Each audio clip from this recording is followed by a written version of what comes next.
It's Dieter and Hutch. Way late, just super late from what we said we were going to do because software's fun. Uh, we're going to have some fun today, Jake. I'm excited for this show. I'm excited to talk mock draft. Mock draft, baby. Meanwhile, I'm hearing myself in the background. We're just going to do a mock draft. And we're going to share it with the world. And then we're going to get the hell up out of here. So let's do it. Let's first do off, it. How you doing, baby? How you doing? I'm good. I've been grinding on draft content, draft stuff. Finally put out the first San Francisco 49ers mock that anyone has put out. I was the first one to do it. So Cottage industry. Make sure you go check that out. But we're grinding. It's funny. Like I keep meaning to just go through like position by position. I'm going to finish running backs and then I'll watch a running back. I'm like, who's that linebacker that tackled him? Yeah. And I can't. So the list is like I've got little bits in different places, but we're churning through it. We're making progress. And the best part is we're actually live. We've actually made it. Yeah. And the sickos that stuck around are here with us. Thank you, sickos. We really appreciate you. We are deep on the struggle bus here at the Cornerback household in Alameda. It is tough scenes. I mean, literally was holding a baby 5 minutes ago. She's adorable. Well, blame my wife for that. As soon as my genes start coming through, you're gonna be like, I don't know about that one. But in the meantime, let's do. Jake's been grinding. I've been not sleeping, and somewhere in the middle, we're gonna find something interesting to talk about. Let's do a mock draft. You can see it on the screen. Just before we start, so we're like a week out from the NFL Combine. That's right. And that's the week where things actually start to crystallize and you get a sense of where guys are actually going to get drafted because you get athletic measurables. Pro days factor into that too for the guys that, don't get invited to the Combine. But it's this next week where you get meetings, you get a sense of like, do teams have character concerns? Mm-hmm. Is there anything else going on behind the scenes? But really like, right now, all the draft boards are kind of a mess. So yes, and that was a particular note when we talk about what machine we're going to use here. Right. I think this one has the best function right now, and PFF is way off. And PFF also doesn't have like a million guys who should be on there. Like Vernon Broughton's not even draftable. And I'm also we're not trying to besmirch anyone's product. This is obvious. I can barely work OBS, so clearly I'm not somebody who should be saying that you're not doing a good job with your mock draft simulator. But we have chosen the NFL mock draft database, which has been an invaluable tool and highly recommended. And shouts. I was trying to actually give them some money recently and proved hard. But regardless, taking that happens every once in a while where you try and like pay a company or something. I would love to give you some money for this thing that I use 10 times every day, just out of decency, right? That's we live in a capitalist society. They need some commerce to keep this thing running, and they just wouldn't take my money. So that's it's incredible. I don't think it was like a personal thing, like no, we couldn't possibly do it. I think it was more a back end error, but. Two things to note on this. One, it is not a perfect simulation, right? No. Not just because it has incomplete data based on the fact that we are so far from the draft, much less from the combine, but also it is basically an aggregation or an amalgamation, if you will, of all of the mock drafts. And a lot of mock drafts are really fucking stupid. Yeah, they're really, really, really dumb. So you have to not ours though. Not ours. Really good. Ours is impeccable, right? Like who? Come on. But it's.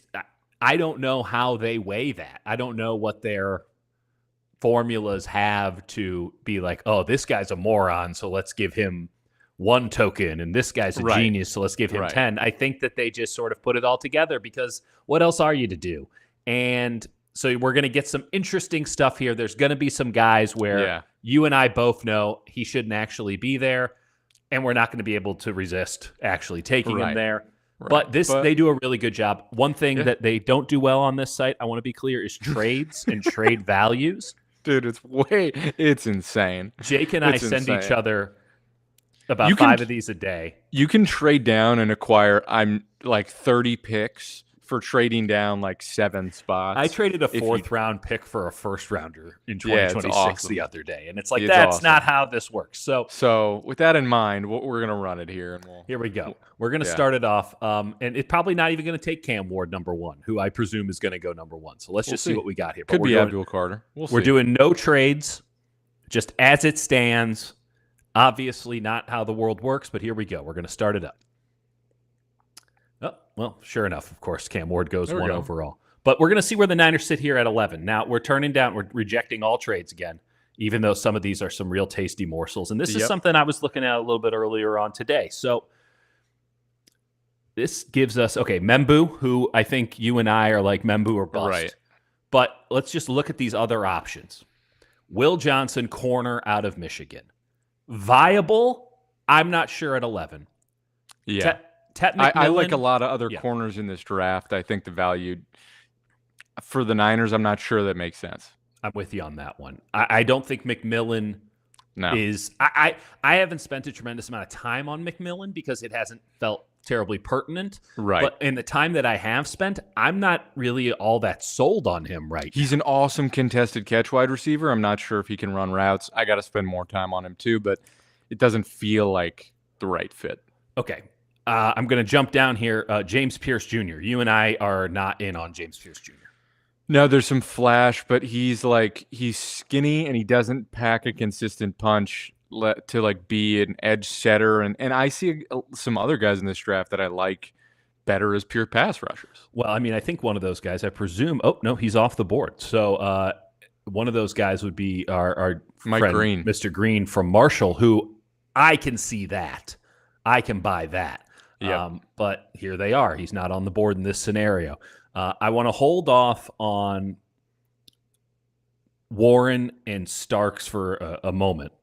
Let's talk about Shamar Stewart. I don't think I can take him at 11. If this was 21, I'd still feel uncomfortable, but I might do it. It isn't. We're 10 picks earlier than that. I just haven't seen enough of a bag. There is no bag. Yeah. There is none. He's got incredible power, and when it works, it's like domineering. But then, I watched him against not Will Johnston, Will Campbell, from LSU. And Campbell, who I'm not sure about him in the run game yet, but as a pass protector, he's like a tactician, and he just resets and has great hand fighting. And he just Shamar Stewart just tried to run power against him every time, and Will Campbell went, okay, I'm just gonna anchor down and sit down against you, and you're not really giving me anything else, so I know what to do with that. And we saw the same thing at the Senior Bowl, right? He's like, let me just run you over. And a lot of guys like to do that at the Senior Bowl, show off their power, because I don't buy it. I just don't buy it. If he can build a counter off of that, but the fact that he doesn't seem to have one or have any interest in showing it is worrying, and 11 is way too rich for me for him. He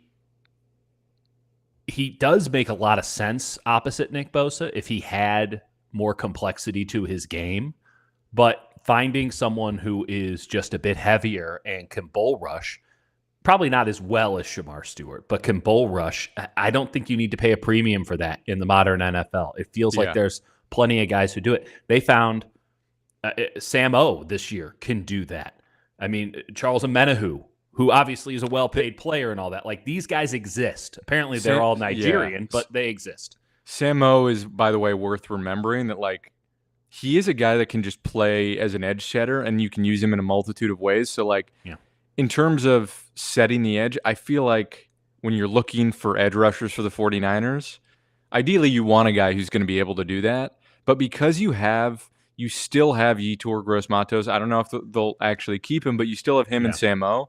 You have some guys that are capable of playing in rundowns, and I think you just go for upside and pass rushing ability, and I think that's how the 49ers are going to view it. Obviously, you want them to be able to be an every down player, and some of these guys, like Mikael Williams definitely is. I think Jalen Walker less so, but definitely has the frame to do it. Right. Jalen Walker is I want to save the Georgia guys because I think that we're going to end up choosing between them. Tyler Warren and Malachi Starks are outstanding prospects. Yeah. they're both far and away the best at their positions. There is something to be said for that as a premium. Like, this is the take Rob Gronkowski first in fantasy football argument during those years when he was so much better than everybody else. I don't think I can do it at 11. Not with Starks, who wasn't as good last year as he was the year prior, and not with Warren, who does not strike me as a generational talent at tight end, though a very, very good one, nevertheless. Would you feel? I feel like you're closer on Warren than I am. I would consider it. I've watched a bit of him, and I want to watch more because he's not as reliable of a blocker, but I've seen him level some guys. Right. And he also just plays like a wildcat quarterback and is a crazy athlete where it's like Kyle's going to love that. Where you talk about, the 49ers needing a wide receiver, and it's like if you just draft him, you get a tight end and a wide receiver. So there's this range presented a Brock Bowers last year. This guy's not Brock Bowers, and I know that's an insane comparison. But he's got much to have to better make. Size But he's not Brock Bowers. I don't give a shit what size he is. Brock Bowers could be 5'11". He's the best tight end prospect we've seen. I have him in both leagues since Kittle, right? So it is. I think it's too rich. I also really kind of like this tight end draft. I do think that Warren is the best. I don't think that the drop-off is as significant as maybe it might be at safety. Even so, those are just not positions that I put a general premium on. And I suppose if we're doing this from our vantage point, that's one thing. The Niners, I feel very uncomfortable suggesting that they would value tight end or safety at number 11. Yeah, I'm with you. I feel like this sets up for a spot with these sort of guys here where it's like three options, really, right? It's Simmons, and then the two possible Georgia guys in Jalen Walker and Michael Williams. Or Membu. Or Membu. That's right. Right. Let's talk about Simmons versus Membu. And I think realistically you could trade down. Like, this is a spot where with all these guys on the board, dropping down, whether it's like the Dolphins or the Colts, that might be the move for the 49ers, especially 100%. To bridge the gap. If at 43 they want to jump back up, or that gap from 43 to 75. I don't know. The third round is a little dicey. The second round gets weird. Clear out yourself from the 228s and get rid of that late 5th, 6th, 7th round stuff and just get yourself another 4th or another 3rd. Capitalize in that regard, or load up for next year, right? It's never too early to think about next year's draft. You're going to be paying a quarterback top dollar. You're going to need to keep bringing in young talent. That gives you now some ammunition at the trade deadline that if somebody really, truly heavily comes available, you can do that as well. And we should also remind everybody, they're going to have a much better idea of what their roster is because free agency already has happened when they go into the draft. So we're operating on. But Simmons and Membu, and then we'll actually make a pick here. This is the big one. I want to focus harder. Oh yeah, no. We'll get going here, but this is the one that kind of defines your strategy and what your approach is. Simmons to me is actually the best tackle in this class. But can he play guard?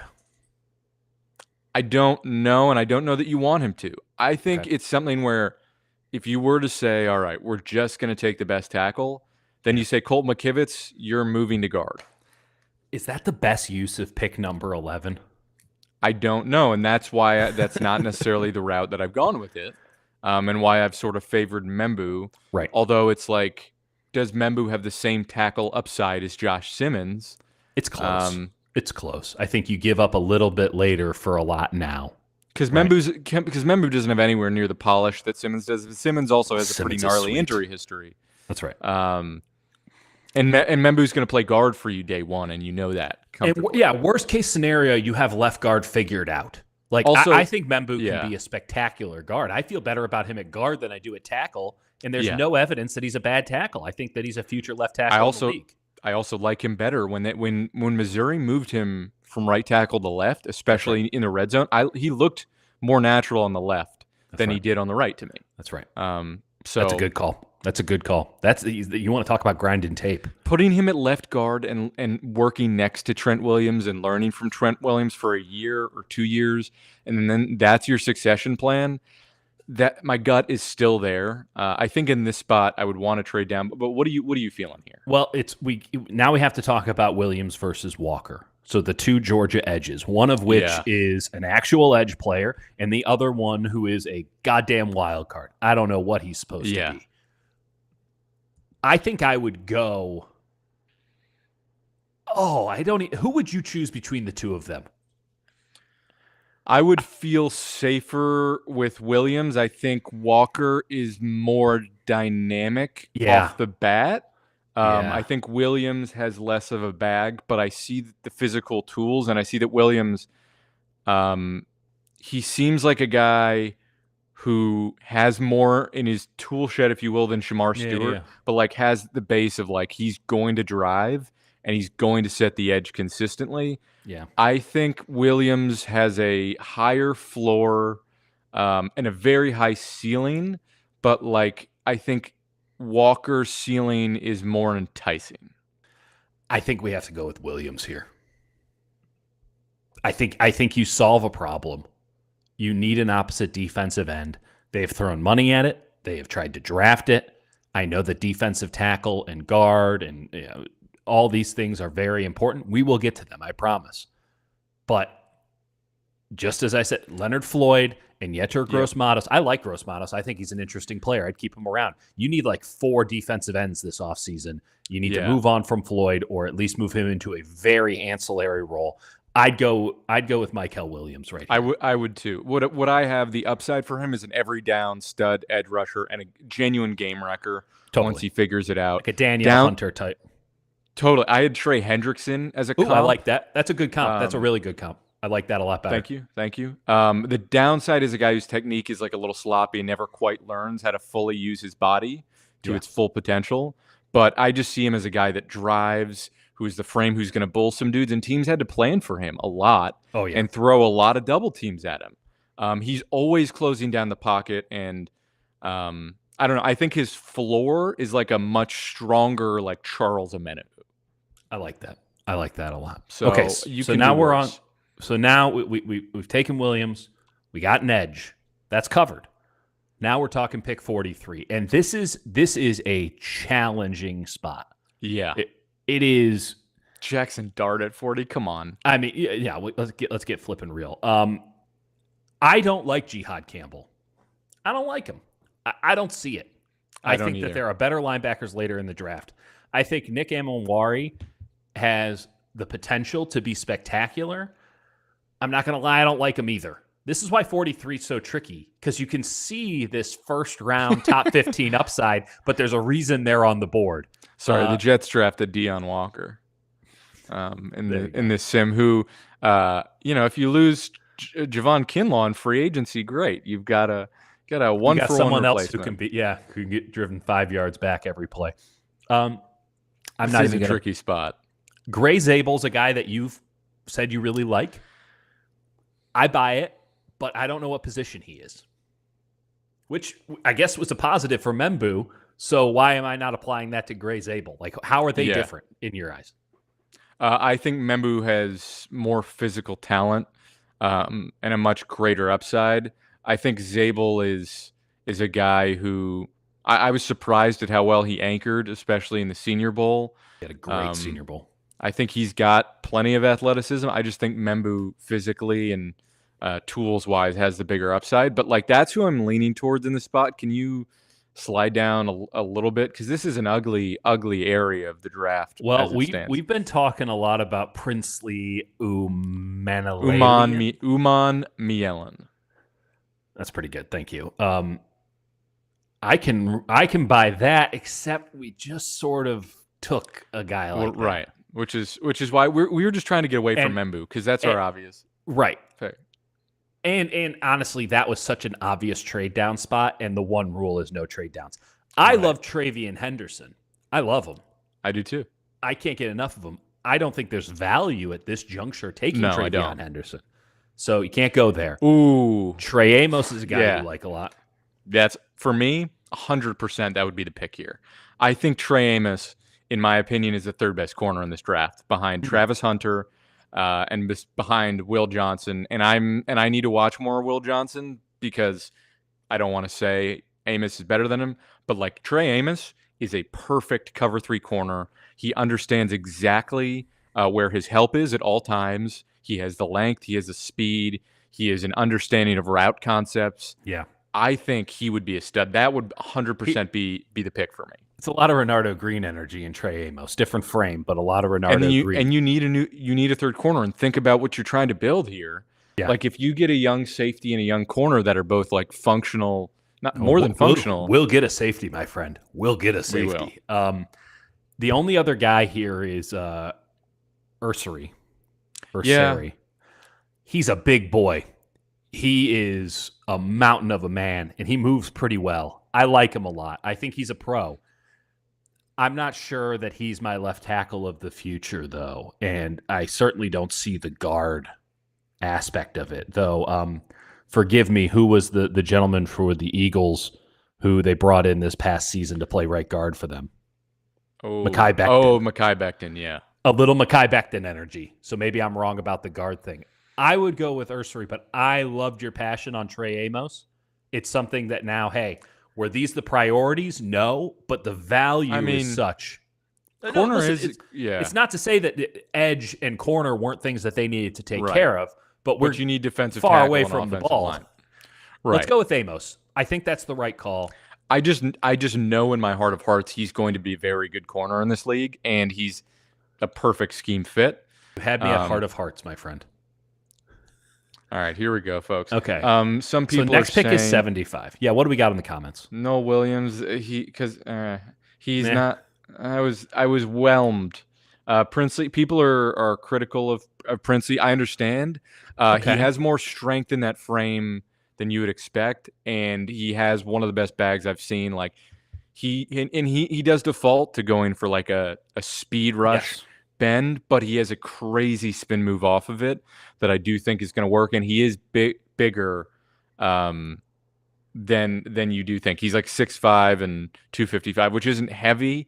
No, but you can slide him inside on pass rush downs, and that helps in an area too. Okay, pick 75. There's some great options here. I love Wyatt Millum. I love him. I think he's fantastic. I think he's the left tackle of the future. I think TJ Sanders is a fantastic option. I think Jalen Royals is a good player, but not for the 49ers at this spot. No. Harold Fannin Jr. is a guy who has a lot of hype right now, and there's valid reason for the hype. I'm not sure he's that much better than some guys you can get on day 3, but a conversation can be had. I like him a lot. Okay. I think Elijah Arroyo, had he actually been better for Miami this season, it'd be more of a conversation. He rose like crazy kind of for... He looked the part. Yeah. He looks the part. You know, sometimes you go to the bar, you're not figuring out whose personality's best. You're looking to see who's the hottest. And as a tight end, you go, that one looks good. By the way, I love the takes in the chat because I'm disagreeing with like almost just so many of these opinions. This is what happens when I'm not able to stream. But this is our takes are not out there infiltrating the minds and hearts of so many. You've brought up Darius Alexander a couple of times to me. Talk to me about the Toledo Rocket Darius Alexander. So he's interesting. He is kind of, in my view, more of like an Eric Armstead type, where he's sort of like a 3-5 technique sort of guy. Yeah, the 4-eye of man. Right, and he can be a little too upright, but he has like the strongest upper half, I think, maybe in this draft of some of these defensive tackles. He creates force at the point of attack, and just has a great power move. I don't know if he's totally well-rounded as a player, and so I like him a lot. I think he's stout, he's wide. I think I wouldn't be too stressed about him in the run game, but with some of the other defensive tackles in this draft, I'm not sold on what he is or if he's solving a problem for the 49ers in terms of a guy that's going to hold gaps and then create force through power off of that. He has that part of his game. Yeah. I don't know if I'm totally sold at this spot. I do like him. I do like him a lot. And I guess this is the third round. now. Well, third round, we're still talking top 100 picks, and those are guys that you expect to come in and have an immediate impact. I'm not in on Judkins. I like Henderson better, but there's going to be a lot of people who like Judkins. No problem with that. Yeah, he's a wonderful player. I like both of them. It's okay. This isn't like the both. spot. This isn't the spot. Yeah. Xavier a little bit. Well, I want to talk about Xavier Watts and Embo. Embo is a center. He's the best center in this class. He does not wow me. And you know how we worked in the Senior Bowl. Yeah, he got worked. And listen, it's hard for offensive linemen. He got cooked. Someone was complimenting him. It's hard for me to overlook like Jonas Savaianea. He got demolished in a way that I literally can't unsee it. I can't unsee it. I got him He got worked so badly. It's hard for me to forget that. You and I both, when it gets to mini camps, OTAs, training camps, we really like the one-on-one drills, offensive line, defensive line. And offensive linemen are going to lose and lose badly at times. It is stacked against them. So when they give you good reps, like we're grading on a curve, and then if they win a rep, oh my God. Like most of the time, something terrible happened to the defensive lineman. So you just can't unsee it when this guy's just getting worked again and again and again and not getting any licks in. I'm also just not the biggest advocate of Big Ten football. Xavier Watts is a wonderful safety. I think that the 49ers are going to like Xavier Watts a lot more than we're going to like Xavier Watts. That sounds about right. Very smart. He's going to get one of those gold helmets, all that. I want to go with Millam. Can you scroll down a little bit more? Yeah, no problem. You see where we're talking here? Tez Johnson. We can all like some Tez Johnson. Mason Taylor, too early for me. Shamar Turner, nice player. I would take TJ like Mason Sanders. Taylor. Scroll down a little bit more. Whoa, now Norman Lott is a hell of a player. Norman Lott is honestly where I might go here. I think Norman Lott's still going to be there at 99. I'm willing to take the risk. No, yeah, I got the last pick, so this one's up to you. Well, no. I want us to be collective. That Milam did get work too in the Senior Bowl. He did struggle there, but it wasn't as aggressive. And I think he can play guard. Okay, so let's not do Milam. You can go. You could, yeah. Okay, we're gonna go with Norman Lott because I think that is we want consensus. We both agree Norman Lott is a run filler. A guy who can hold his damn gap. There's a little something extra there. A lot to like with Omar Norman Lott. High floor, maybe not the highest ceiling, but at 75, you can do a whole lot worse. I want to quickly note this. Cam Scatabo, you can have him. I don't see it. Fun as fuck to watch in the college game. I don't see it translated. I just don't know if there's enough. I mean, he could be like on the Broncos, and you just wear on people in the altitude. A very specific role. Right. A very specific role. I don't know. I'm going to go just on my evaluation of Norman Lott. His superlative was big wiggle. I had an every down defensive tackle who's consistent as a run stuffer and who will convert his power to pocket collapsing. This is the upside. Yeah. The downside is that he can't rush the passer effectively because his size doesn't translate, and he becomes like a run defender. Yeah, he's one of the weirder guys I've watched in terms of like he's doing almost too much on his pass rushes, but he's just a tank in the run game, constantly looking for work, never stops working, pad level champion, and more athleticism than you initially think. Like 100%. I have him, my comp is an angry bullfrog and DJ Jones.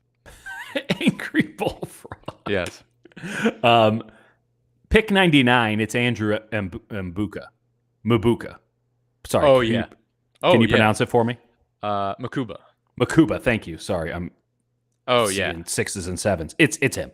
Yeah, it's him. 100%. Okay. 100%. Can we tell the people why it's him, or should we just continue moving on? Yeah, no. So I think we should. So the downside, because you can make a really compelling argument to me that Makuba is actually the second best safety in this class. Winston and Manwari and Xavier Watts are all fair, and I'm not saying that. To me, the one description I have of him, a killer. He sees it. Yes. He sees it. He is, obviously one of the flashiest things about a safety is like being a ball hawk. He is a ball hawk. No doubt. But that's because he sees it. He has an understanding. He reads it, and he triggers downhill like he's not afraid for his life. Now, the biggest downside to me is his size. Yep. He's a skinny fella. He's only like 6 feet, which is fine. But I would don't like care to that see much him. about height at safety, personally. For me, I want a overrated. guy who triggers downhill, who can tackle, and I think for me that the size would be more of a concern if he was a poor tackler. I think he's a really great tackler. He's outstanding. He's involved in everywhere you watch Texas. He's put in the slot. He's single high. He's down in the box. I think this is a guy where you get Trey Amos and you get Makuba, and then all of a sudden you have a defensive back. You don't even group. need a defensive line. You have a defensive back group of Makuba, of my boy Mustafa, of Trey Amos. By the way, if y'all like Malik Mustafa, you're gonna love Makuba. Yeah, he's not as nearly the same physical specimen, but he is not as ripped. But they play with the same sort of vision. They're both Terminators, right? They lock in and they kill, seek and destroy.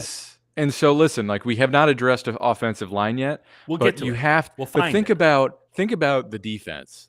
And with Robert Saleh back in the building, you gotta feel good about that. We're rejecting all trades. Get younger and faster on defense, right? As much as it's almost kind of another obvious pick for me here. I love Barrett Carter. Oh yeah.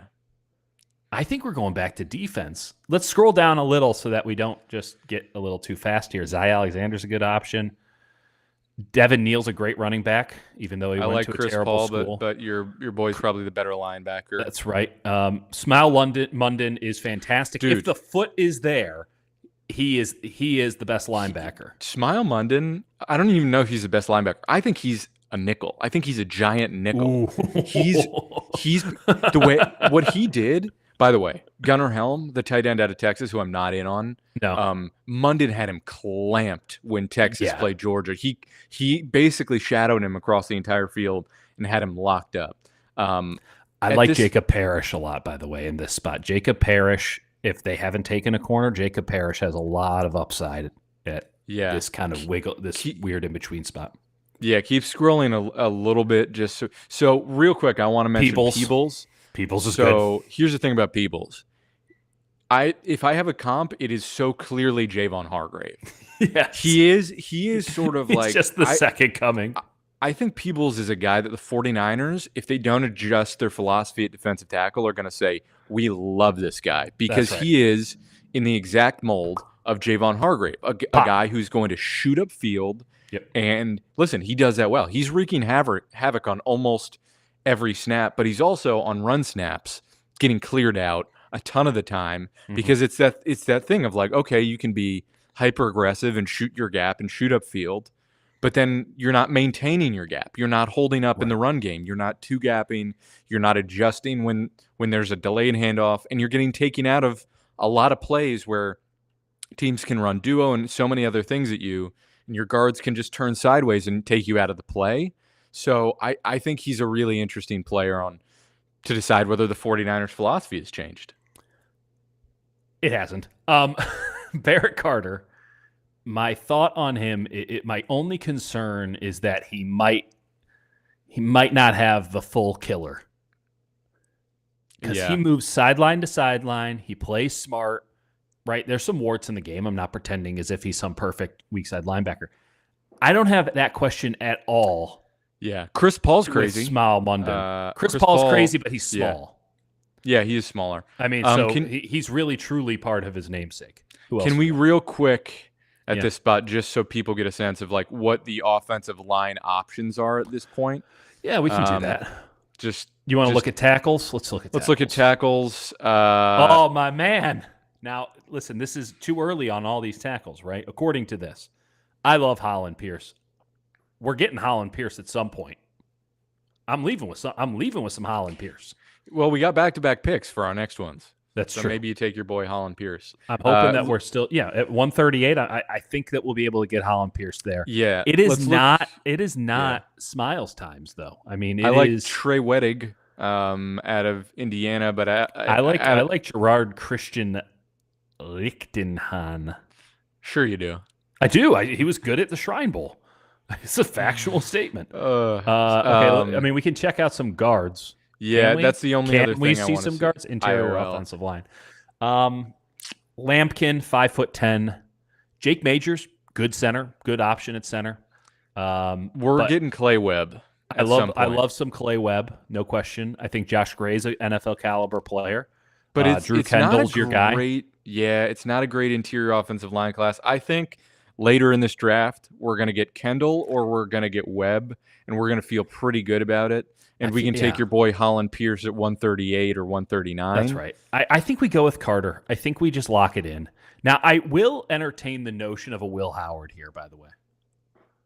Oh, I do too. I actually like Will Howard. People are mentioning wide receiver. We'll get to that in one sec. I actually really, really like Will Howard, and I would not. I know it's kind of psychotic, but if you don't want to pay for a backup quarterback, I thought you were going to say something else. Oh no, not the Brock Purdy thing. I mean, if you don't want to pay for a backup quarterback, you're locking up like probably a pretty good backup quarterback option for 4 years. That is not valued highly enough in this league. Totally agree. And I do think Will Howard, in a pretty weak quarterback class, is a guy with size, is a guy with mobility, is a guy who has, I wouldn't say like elite arm talent, but pretty good. But he delivers the ball on time and on the money. He knows how to work with high level. Yeah, well, I don't know about on time, but it is on the money because he's almost getting picked. And it's when he in that championship game, he was trying to throw interceptions, but he was. I don't know about his vision, but it's like I like him. All I can do is say that I have seen Will Howard play one game with my own eyes, and it was damn near a perfect quarterback game. It's going to be hard for me to forget how good he was in the Rose Bowl.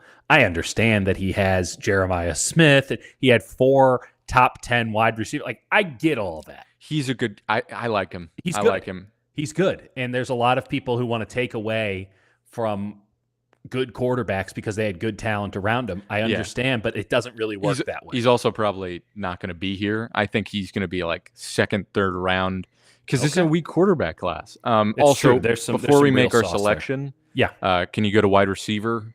Yeah, we can take a look. We see Jalen Noel at the top here. That's not where I would take Jalen Noel. Ricky White, good player. I don't know anything about Pat Bryant. I don't either. You watched any Pat Bryant? Nope. I'll say this. This is not a good-looking board. There are some names, though, down here. Wells from Ole Miss. Jimmy Horn, I really like. Wester's interesting, too. Kyle Williams is a guy we like. Kyle Williams, dude, he should not be that far down the list. I think Kyle Williams is like a 4th rounder. This is why we're not looking at it. Will Shepard's a good option. I honestly, you shouted me out to well, the problem with his name. Drew McCoy's a good option. I like Holden. I like Trayshawn Holden. I like Meeks. Dominic Lovett, I don't like because he transferred out of Missouri, but that's neither here nor there. He's a good enough player. Bo Collins is a good option. Actually, Bo Collins is a sneaky good option if you're looking for your. Maybe this is me just being an idiot, but I love Bo Melton on the Packers. He's one of my favorite players. I feel like Bo Collins can be your Bo Melton. Maybe it's just a later in the thing, and I'm just my synapses aren't firing. Moose Muhammad III, his dad was a hell of a player. Mario Williams, scat, let's go. He's good. Mario Williams is a good player. You see, here we go. I mean, I could keep going. Silas Bolden, good player. Let's get back to the top of this. How many more guys can I say are good players? Okay, so that's where we're at. I think that we'll be weird wide receiver draft. I'm not interested. I think it's a bottom heavy wide receiver draft. That's been my stance for a long time. Yeah, I'm taking Barrett like Carter. Go for it. I have no problem with that. Should I take Munden? Munden has higher upside. Munden's got the crazy. Do you want to take Munden or do you want to take Carter? What is your soul telling you? Because Munden has had off the field issues. He's had my soul told me Carter. Carter's the player, right? I'm going to take the floor. I'm going to take the floor over the ceiling. I don't love it though. We got back to back. I can take Munden. I can just take Munden. They need more than one linebacker. So okay, here we go. Here, this is a more interesting spot. Your UCLA edge rusher. This kid is This kid is raw, but he is twitchy. He's got Rams written all over him. That's exactly right. Um, The guy who's like, does this guy suck? And then in 2 years, you're like, who is this? I mean, listen, I really don't want to. We're in an okay spot. I want to go with Holland Pierce. They're not going to go with Holland Pierce. I want to go with Oronde Gadsden. It'd be a good option. He needs to be in the conversation. If you're really putting it to me right now, I want ETN and Pegues. Yep. Yeah. So I'm right there with you. So we got you scroll up Munden. We just got a linebacker. We can pass. Yeah.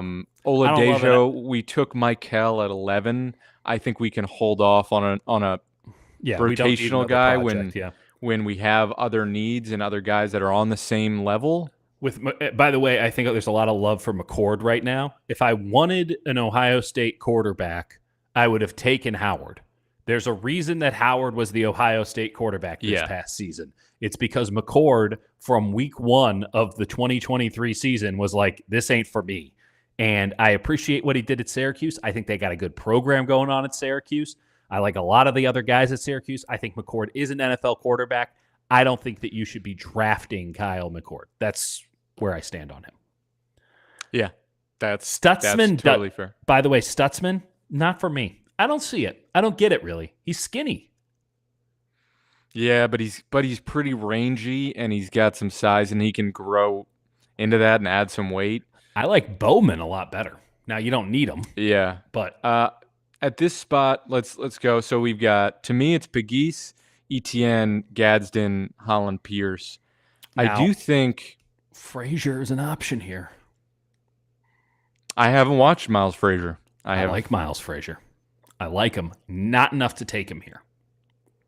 But I like him. What are the other tight ends we have available? That's a good question, Jake. Let me look that up for you. Oh, boy. Jackson Hawes. I like some Jackson Hawes. Okay, I like Jalen Conyers. Jalen Conyers is he might be the best blocking tight end in this draft. And he's like wide, but you want to talk about like Juwan Jennings, where he might not test great, but he is an athlete. He is.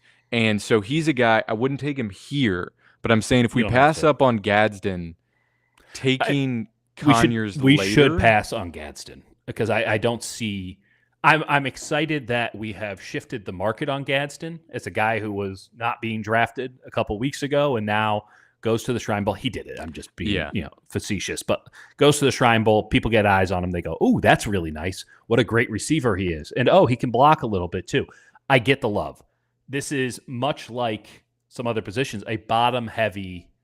Yeah, this is a bottom-heavy draft for tight end. I think there's a lot of value 6th, 7th round that you just don't need to be tapping into 2nd, 3rd, 4th. Yeah, you like the Iowa kid though, right?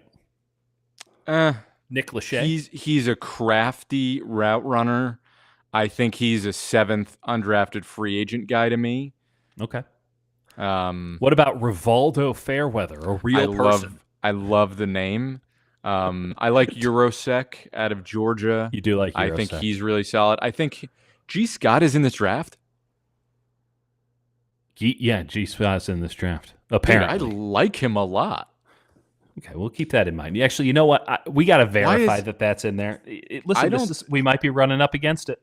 We might be running up against some deficiencies in the system. I thought he was staying in school. Maybe he might be right, but then you're trying to put together all these mock drafts. Some people don't know that. We're asking the question right now. It's G. Scott. Like clearly, this is not headline news one way or another. I like Jackson Hawes. I think Jackson Hawes is a good player, but let's make some picks. Let's stop dicking around and make some picks here. I want ETN.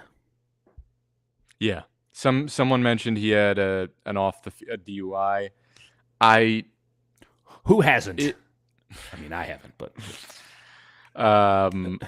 and he will be subsequently punished by both. I just think you pull up the running backs real quick. I know there's some guys late, and there is some depth late.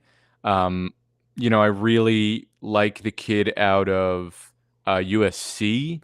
and I like Ja'Cory Krosky-Merritt a lot. Where the hell is USC guy? I think you might have missed him, or he was drafted. What's his name? I'm forgetting it. I mean, the one who looked like Dalvin Cook. He's not on there. Yeah, he's not on there. Somebody picked him up. Okay. Respect. Nate Noel's a good player. MIZ. Yeah. All right. We got back to the top. We got to do some picks. I think we take ETN. I really like ETN. Nothing not to like. He's a really good player. He was just injured last year. Yeah. I think he's going to be really productive, and he's got a lot of the same traits that McCaffrey does. Not at that level. I'm not making a one-to-one comparison, but he does have a lot of the same things where you want to talk about replaceability. Yeah. I think he's got a lot of that in him. 139. Okay. Where is your heart at? Marcus Yarns is interesting. The correct answer is Pegues. Right? Yeah, and then we're going to My heart says Pierce, but I can't take Pierce when I know that they're a really good player. Like Pierce is a 2026 and beyond player. Right? He is your swing tackle. He is your future left tackle. I love him. I don't think there's ever a time that's too early if you're trying to get a left tackle, no matter what year it's for. But I wouldn't be able to sleep with myself knowing that Pegues was on the board and they didn't take him. He's so talented. I just want to find out, and this is the right system to find out. Just think about, and here's the thing. This is, in my view, I'm sort of projecting in this situation. You are signing Drew Dahlman, so you've added a center, okay, and then you bring in probably another veteran guard. You probably bring back little Will Fries in your life. Not Will Fries, but I'm forgetting his name. Our guy who played left guard last year and got hurt after 1.5 games. I'm absolutely blanking on his name. No! Now I'm blanking too. Oh my God, no! He was a revelation. Yeah. So you bring him back. The point is you bring him back, and that is at minimum depth or competition for you at guard. We got to move on, and we'll remember it. No, I can see him. Pancake blocking. Oh, yeah, I know exactly what he looks like. He wore number 78. I'm taking Pegues. No, Jake. Ben Barch, thank you. Ben Barch. You can't put this on me right now. It's one of those things where it's contagious when someone forgets something. It's so bad. Yeah, Ben Barch. Thank you, attack. Folks. God, I love that our audience is locked in on Ben Barch. Listen. If our audience doesn't know about Ben Barch, then we have failed our audience. But I know we haven't addressed offensive. You can do it, baby. We haven't addressed it off offensive line yet. Now we take Colin Pierce. Okay. Just don't even think about it. Just take your guy. Thank you. A+. A+ pick. It is an A+ pick. I agree. What do we still need? What do we still need? We need an interior offensive lineman. This is the time to get one, my friend. Exactly what I'm thinking. I think we can get two. Why not? I think we look at wide receiver and we look at interior offensive line and tight end. Yep. Okay, so let's just dive in. Let's see who the wide receivers are. I think Jimmy Horn's still going to be there. I think Wells is probably the best option. We both like Kyle Williams, so I think we're in good shape. We can stay away on that for right now. That's where I'm at. Right? Okay, because they're not top of the board. Hawes might have to be the guy here because it's at 207 on this. Okay. Let's take a look at interior offensive line. I'm not up on Garrett Dillinger. I really don't like Joshua Gray. No, you do. I thought he was up and down. I can see them liking him. Jacksonville State kid is gone. To me, yeah, he got picked up. Here's what I'm looking at. We got basically 2 selections and 4 picks and then a late one. We want to get, I think, Drew Kendall, and I think we want to get a tight end and a wide receiver. Can Kendall play anything? Oh, yeah. Webb went 206. Yep. Can Kendall play anything other than center? He looked good at guard in the Senior Bowl, but I feel like he's probably a better fit as a pure center. If you don't think he can play guard, then I don't know. But again, it's round 7. I just think he's a really good player. I'm just going to take a look at the tackles and see if there's anybody who I thought should slide in. You take the other ETN. He was pretty good. Marcus Bryant was a good tackle for Missouri. Okay. I say we go. I say we go Jackson Hawes right here. Okay. Take tight end. He's a blocking tight end with some upside. Very. I mean this in the lightest form possible. Very Kittle-esque, right? He's coming from an offense that's not utilizing the tight end. I think there's a lot of meat on the bone there. Very athletic. I'm going with Hawes. So we're going to take Hawes here. And now we got to go, again, wide receiver. Everything is still on the board for us at wide receiver. I like our guy Kyle Williams. Are you thinking that your man Kendall's still going to be there? Who's more likely to be there, Williams or Kendall? Kendall, probably. Then we take Williams. I think we take Kyle Williams. And now I know that name is triggering. We're gonna take it back. Some people like Jackson Slater. I'm not nearly as high, but I'll give him a chance. There he is. Okay, Drew Kendall. And that's how we end it. I think that's a perfect draft, my friend. It's not perfect, but it's perfect. We did the thing of like, if we're not going to go the Membu route, which is I think the obvious route that we've laid out there, what do you do? Right? And what are the 49ers probably considering, which is they will always draft a defensive end in round 1. They will always feel good about that. They will always say, all right, we're going to put a premium on that. So what do we have here? We got beautiful. Here we go. Mikael Williams, just beast of a man, right? You're taking him on spec. This is somebody that you go, I can teach him everything I need. Yeah. There's nothing that he physically cannot do. We're taking him on spec. Trey Amos, we're taking smart, intelligent, feisty corners who just control the game. We're not playing for this athleticism stuff. We're going for guys who know how to play the position between the ears. When we put our draft guide out, we are going to have Dieter and Hutch rubber stamps for our guys, where you're going to have a little punch of my face next to a player I love, and same with Dieter. Yeah. Trey Amos is going to be one of those rubber stamp guys. I am so convicted on him, and I think he's going to be gone in the first round, quite honestly. But I think it's possible he's there at 43. Omar Norman Lott, somebody who at 75, neither of us felt great about, but ultimately, like, that's why you take him. It was a weird spot. Nothing made us feel warm and fuzzy. Nothing got us excited. We weren't busting out the eggplant emoji over anybody, so you just take the player that's safest. Norman Lott was.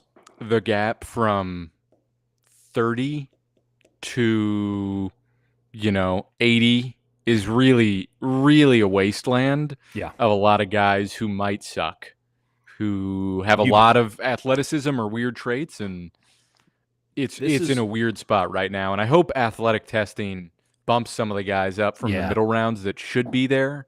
We also didn't draft our guy Vernon Broughton. Like, we would have maybe waited on defensive tackle here and gone later, but I do think Norman Lott solves. I do think he solves a lot of what the 49ers are facing. And if they don't go out in free agency and want to spend again on defensive tackle and you double dip, you're going to feel pretty good. Mukuba at 99, we both love it. Yeah. You want to talk about the Bash brothers at safety. Mukuba and Mustafa, like, are you kidding me? There's going to be some downsides, right? They're not going to be the best coverage unit in the world. But boy, I think Mukuba is a pretty good coverage safety, and I think Mustafa can improve there. But you're right; that's not what you're like defaulting to. Is like what's going to define them. I don't care. I love them so much. And by the way, you're going to be awesome in the run game. Awesome, dude. Think about what you have. Just in these 4 picks, what you're looking at: Nick Bosa, Norman Lott, whoever else at defensive tackle. Like, you still might have Malik Collins or someone else, or you can plug other guys in. You're still going to have Sam Okuanu. Have Mikael Williams on the edge. That's right. Hopefully a depth piece or two, a defensive tackle. Just, Gross Matos can kind of play defensive tackle at times. Right. You know, if you're not playing him at the nose, you're playing him at like 3. He can do that a little bit. So you've got that. Behind him, Fred Warner, and maybe you bring back, Dre Greenlaw, or you sign someone else, but then you bring in Barrett Carter, a guy you love. And then I love him. Yeah. Think about like Demetrius Flanagan-Fowles, who the 49ers have moved on from because they got a new special teams coordinator, and Demetrius Flanagan-Fowles was neither good at special teams. He's never been able to play linebacker. Right. Barrett Carter, and we'll bring this up a lot because I really think that this is an important aspect of team building. Like Barrett Carter's going to be a great special teams player. He looks the part. You're not having to figure it out with some 7th rounder. Like I don't mind putting some draft capital in something that at the baseline, I know he's going to be a great special teams player for me and a good depth linebacker. And listen, Dre Greenlaw, on what planet is he playing 17 games every year in perpetuity? Not this one. Right. So you're going to need quality backups. They didn't have enough of them this year. They clearly couldn't identify them on the free agent market this year. And maybe the one that they didn't want to come here. Like, you need to draft well at linebacker. So Barrett Carter would be a good option. There's many good options, I think, in that range. Think about that, though. Like Mykel Williams, Nick Bosa, Omar Norman Lott, and then whoever else as your other defensive tackle. It's the Rams model. This is what the Rams did. If you draft exceptionally well on defense, you change the entire temperament of that side of the ball. Right. And you've got obviously Robert Saleh back coaching, and then it's Fred Warner and Greenlaw and Barrett Carter, and then in the secondary, you have Renardo Green, you have Malik Mustafa, you have Andrew Makuba, you have Trey Amos, and then Diamador Lenore. Like, that is arguably going to be like, it's not obviously that's the best. That's going to be an outrageous coverage unit for like the next 3 years. You never have to play man. Ever. I don't know. Someone's saying Kevin Winston Jr. is the best safety in the draft. Now we listen. I can see the upside in Winston. He looked like a giraffe on ice skates a lot. Listen, we're going to go back. We're going to go back and on all these guys and give every guy a second chance as we go back and finish out the draft guide. So all these aren't fully set in stone, but like I didn't see like. When you looked at Jair Brown and why that didn't work and hasn't worked, he's thinking. You can see him processing and thinking and wanting to make the right decision, and then the angle's gone, and the angle's wrong. And to me, you need a guy who can cut down angles, who plays with aggression, who wants to get involved on both sides, both areas as a coverage safety and a guy who's willing to make tackles. Yeah. And I see Makuba clearly as a guy who will do that. And I don't know. I want to see a little bit of crazy, and I didn't really see it with Winston. There's something you got to keep in mind with a couple of positions. I think that this applies to all of football, but especially on defense. You want to be instinctive, not reactive. Reactive implies some sort of cognitive movement happening up here. See, kill. There's nothing wrong with that, but you want to have the instinct to where that is an almost immediate process. It's built into your wiring, and I didn't see it with Winston. Again, these are just our opinions. It's not to say it's empirical. He could come in and, hey, I'm in a different system that asks me to do less, and now I kick ass because he does have the athletic traits. I just didn't see it at the value that he's being projected at. If we're talking Winston in the 4th or the 5th round, fuck yeah, sign me up. But he won't be there. But he won't be there. And this is the same thing with Nick Mwari. Like he floats. And the Iowa safety Nwankpa. Castro. Oh yeah, Nwankpa, who at really times physically you're like, talented one. Yeah, who at times you're like, oh my god, this guy's incredible. And then there's other times where it's like, do you even realize you're out on the football field? What? There's a play happening? Yeah, that was him. Meanwhile, Castro wants to die out there, so he's willing to give it all up, baby. And 138. Trevor Etienne, who is a do-it-all back of the highest caliber. And, a tough son of a bitch, too, it should be noted. He was battling through injuries last year, and they were tough injuries, like a foot injury and stuff. And if it was a big game, he was there. He was out there for his team in a sport where, maybe this has changed because of NIL, and college running backs can make very good money. In fact, probably better money by playing in college than they can get in the NFL. So why start your clock early? But I think it's telling in an era when so many people are opting out, and I'm not doing this, yelling at a cloud participation trophy thing, but it is not I think, ingrained in most to put themselves out there and risk further injury in the college game. And he did it multiple times this season for a Georgia team that frankly underperformed, even though they won the SEC championship game. I'm with you. And he's incredibly shifty. Again, I said like a little bit of McCaffrey in there. I just think the way he cuts is super dynamic. He's going to be a good pass catching back. He's obviously small, but he takes contact pretty well. I think I did see him fumble a few times, but I like a lot of what he provides. JJ Pegues, someone we've talked about a couple of times now.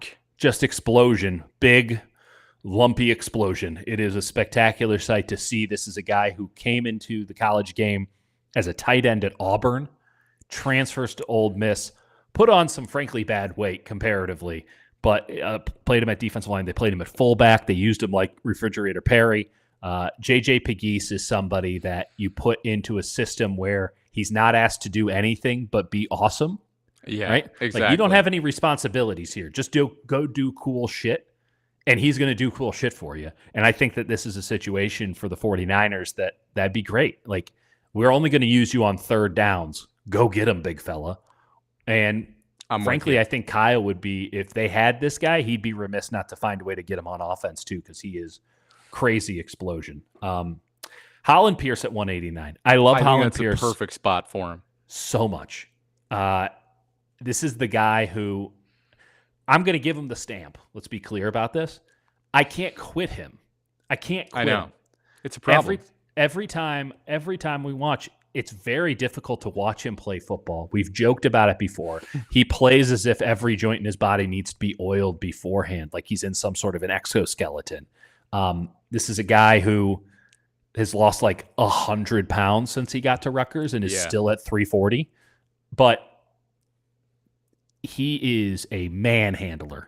He is a specimen. This is the kind of physical frame.